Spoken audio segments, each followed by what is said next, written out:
More than 100 people gathered at funeral services in Nova Scotia for 17-year-old Rehtaeh Parsons, a victim, her family says, of gang rape, followed by internet humiliation. She died 3 days after trying to hang herself. I didn't even knock on the door. I just picked it open and could feel the weight of her body on the door. I didn't think anything. I just opened the door and said, "Rehtaeh," and I had to cut her down. She was hung. She was hanging. Online bullying or trolling is a disturbing trend that's leading some teens to take their own lives.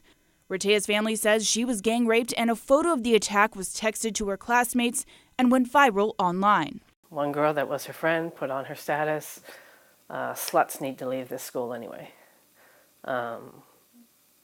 Just bullying, and boys that she didn't know send her messages, "We want to have fun. You did it with my friends. Why don't we get together?" It just was nonstop. No charges were filed, but police say they now have new leads and are reopening the case. The information has come from a credible person that we can verify, we can substantiate the information, work with them, and I will reiterate, it did not come from any online source.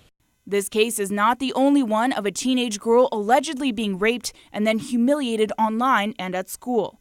In California, 3 teenage boys are now facing charges of sexual battery from an incident last September. The victim was 15-year-old Audrey Pott, who later committed suicide.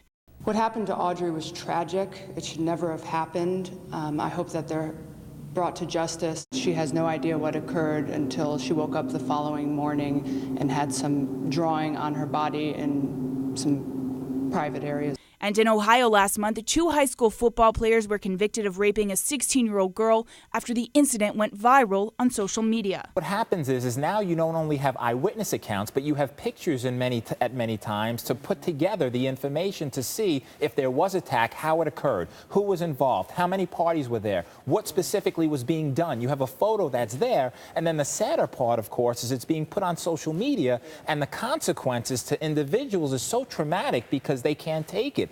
Despite the cruelty that led to Rehtaeh's death, family members were touched by the outpouring at Rehtaeh's funeral. The support has been overwhelming, a true testament of the beauty of humanity. Cristina Mutchler, CNN.